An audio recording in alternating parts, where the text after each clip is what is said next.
Greetings fellow Salt and Sassers, and welcome to another video on solo RPGs.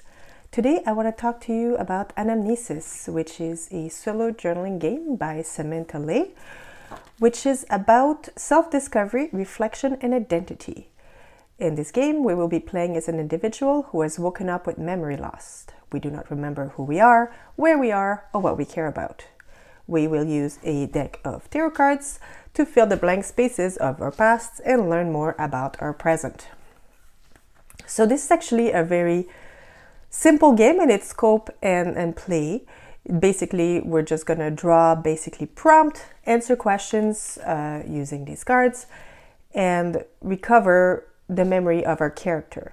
What originally drew me to this game was the idea of basically being on the same playing field as my character as far as knowledge goes. So one thing that I'm always, not always thinking about, always mulling over, I guess, is the idea that there are things that I know as a gamer and there are things that my character knows as my character. And somehow it's hard to know which is which, especially when you're solo gaming and you're also sort of GMing on top of that. So, drawing lines between that which the character knows, that which the player knows, and that which the game master knows gets extra tricky as a solo player. So this game I thought was interesting because basically me and my character will know exactly the same thing at the same time, which is to say at this point we know nothing. I don't know what's going on and my character does not know what's going on either. And yes, this game is uses tarot cards, which as per the instruction we have to set up into different decks. If you're not familiar with the structure of tarot, there's always I believe it's 22 cards which forms the major arcana. So these usually represents bigger archetype, if you can put it that way. And then the minor arcana is these 4 piles here, which are separated into 4 suits: pentacle, wands, swords, and cups. So in this game, basically in every act we will draw from different piles. We will use the major arcana to answer the prompts and to give ourselves a little bit direction. So for example, the first thing one would do as part of this game is draw a single major arcana, the High Priest. And this should form what the author calls our shadow, which is sort of the thing about ourselves that is still there. So we don't remember our memory, but they are part of us that we still remember, like knowledge you have without knowing where you learned it, or personality trait that are just anchored even if you can't remember which one of your memory formed the habit, right? So in this case it's a High Priest. This book doesn't suggest how to interpret the major arcana. It basically says either you can go with a generic, off the internet, or if you have any knowledge of tarot, the usual meaning of the card, or you can go by the pretty picture. It doesn't matter because, again, the idea is just that you're just using it. So in this case, I could say that maybe my shadow is someone, I could maybe see someone who is, very rigid, has a very strong sense of right and wrong. And now I'm waking up and I know what's right and I know what's wrong. I'm sure that I was a good person, but I don't remember how I got there. Maybe even I'd want some kind of explanation as to what happened. For example, that could be sort of my beginning shadow. So that's basically what we have. It can also be a clue for our past. And it can kind of set her, as I said, like a bit of our personality tendencies as we go through the prompts. And then we would go through Act 1, in which we would draw 3 cards from the Pentacle deck. And then we would flip the first one, revealing a card, 9 of Pentacle, refer to the appropriate table. 9 of Pentacle. You realize you have an intense craving for something. What are you craving? And then as part of that answer, we would draw a major arcana.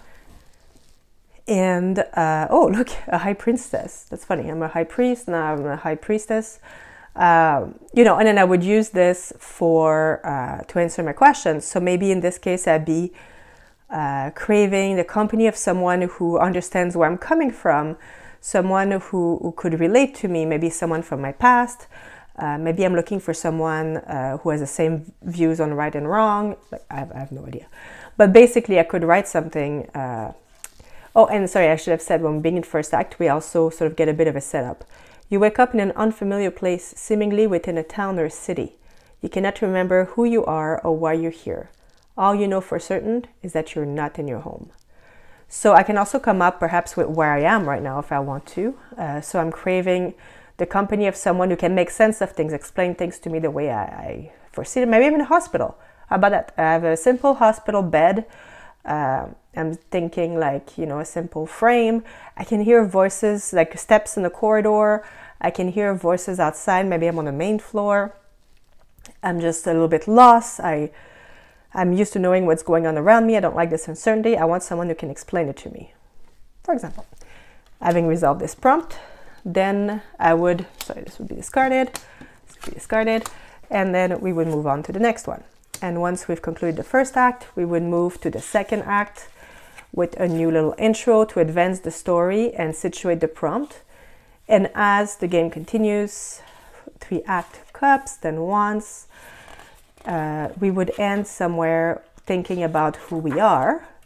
And at that point, we can put the shadow back into the Major Arcana deck and choose a new card to represent ourselves. Now that we've rebuilt all of our memories, now that we have figured out what mattered to us and we've gone through a number of places in the town, in our home, within ourselves, who we are, who do we want to be going forward? So this is a very, I don't know, I want to say like psychological adventure. This is quite the journey, but very much in self-discovery. I mean, that said though, as you're building these memories, you're also building the journey. It's just instead of going forward, it's kind of, strangely enough, going backwards into time.